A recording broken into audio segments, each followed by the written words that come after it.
I recently read a quote from the book InsideOut Coaching, where author Joe Ehrmann stated that playing sports does not teach our children character unless the coach possesses character and intentionally teaches this. And this is so true. I mean, sports is competitive, can be ruthless, and a space where many will do whatever it takes to win, regardless if they have to cheat or do something unethical.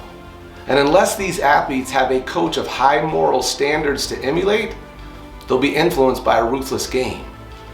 Now, after reading this quote, I realized that it didn't merely apply to sports, but to every aspect of our lives. If we want our people, children, or community to have high moral standards, then they need teachers, leaders, parents, managers, pastors, and politicians that possess high moral standards and then intentionally teach these, or their people will be influenced by society, social media, or television. For instance, just think of how many businesses and leaders claim to have high values like integrity, compassion, or respect. Yet many of these organizations and so-called leaders don't possess or practice these values, never measure or teach them, and this negligence leaves us with the destructive outcomes like the FTX crypto fraud, Enron, Matt Lauer scandal, or the disgust of Jeffrey Epstein.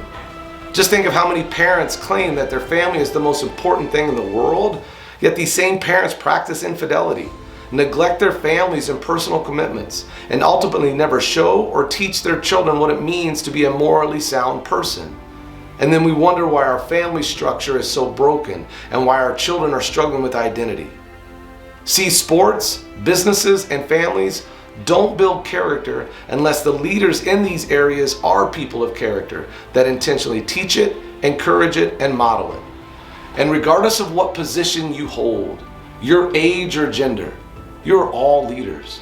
And with this comes a responsibility to live, lead, and hold others accountable to this high moral standard.